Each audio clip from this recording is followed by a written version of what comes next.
మీరు రైతుల యొక్క రుణాన్ని మాఫీ చేస్తామన్నారు కదా, 100 రోజుల్లో మాఫీ చేస్తామని చెప్పారు కదా. రేవంత్ రెడ్డి ఇంకో ముందుకెళ్ళాడు.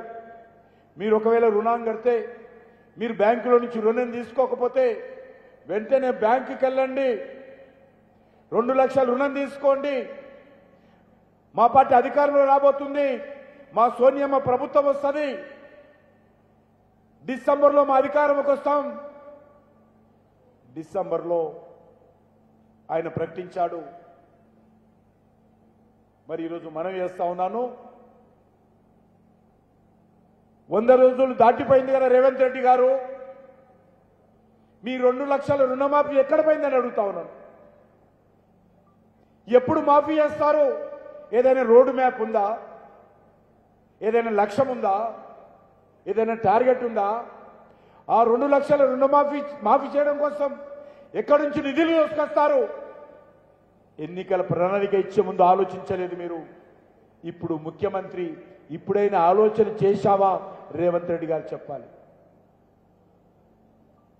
రేవంత్ రెడ్డి గారు, మీరు ఎకరానికి 15,000 ఇస్తామన్నారు కదా, ఎక్కడ పోయినా ఈ 15,000 చెప్తారా? ఎప్పుడు ఇస్తారో చెప్తారా? ఆ నిధులు ఎక్కడి నుంచి తెస్తారో చెప్తారా? మీరు కౌలు రైతులకు పైసలు ఇస్తామన్నారు కదా, రైతు కూలీలకు 12,000 ఇస్తామన్నారు కదా, ఎక్కడ పోయినా మీ గ్యారెంటీలు అడుగుతా ఉన్నాను.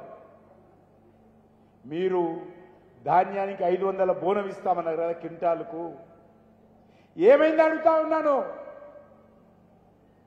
ఎందుకంటే ఈరోజు తెలంగాణ సమాజం ప్రశ్నిస్తూ ఉంది కాంగ్రెస్ పార్టీ, తెలంగాణ రైతులు ప్రశ్నిస్తూ ఉన్నారు. పెన్షన్లు ఏమైపోయినాయి? ఏది కూడా ఈరోజు కాంగ్రెస్ పార్టీ జవాబు చెప్పలేదు. ఇప్పుడే చెల్లించాల్సిన పని లేదు కాబట్టి బస్సులు పెట్టారు. బస్సులలో తిరగండి, ఇదే ఇందిరమ్మ రాజ్యం. బస్సులలో తిరగండి, ఇదే సోనియమ్మ రాజ్యం. బస్సులలో తిరగండి, ఇదే కాంగ్రెస్ పార్టీ రాజ్యం. బస్సులలో తిరిగితే మీ అప్పు మాఫీ అయిపోయింది అనుకోండి.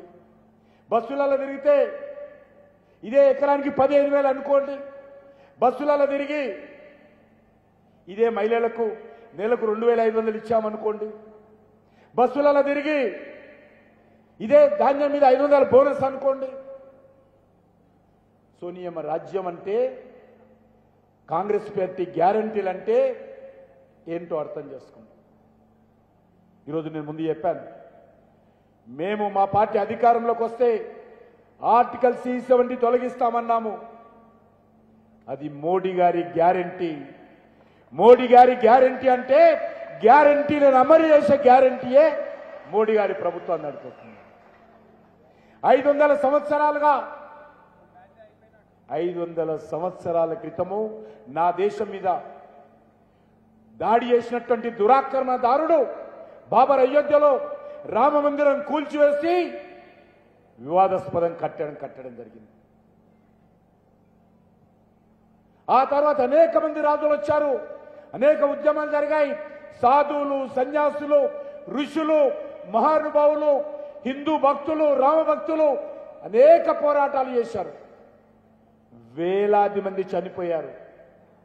కానీ అయోధ్యలో రామ మందిర నిర్మాణం జరగల. బ్రిటిష్ వాళ్ళు వచ్చారు. వచ్చిన తర్వాత కోర్టులో జరిగింది కేసులు. 200 సంవత్సరాలు పరిపాలించారు. రామభక్తులు 200 సంవత్సరాలు పోరాటం చేశారు. కానీ బ్రిటిష్ వాళ్ళ హయాంలో కూడా న్యాయం జరగలేదు, రామాలయ నిర్మాణం జరగలేదు. స్వాతంత్రం వచ్చింది. సర్దార్ వల్లభాయ్ పటేల్ ఏదైతే విదేశీ దురాక్రమణదారులు ఈ దేశాన్ని ఇస్లామిజం చేయడం కోసం అయితే లక్షలాది దేవాలయాలను ధ్వంసం చేశారో ఆ దేవాలయాలను పునరుద్ధరిస్తామంటే ఇదే నెహ్రూ కుటుంబం, ఆనాటి ప్రధానమైనటువంటి జవహర్లాల్ నెహ్రూ సర్దార్ వల్లభాయ్ పటేల్ అడ్డుకున్నాడు.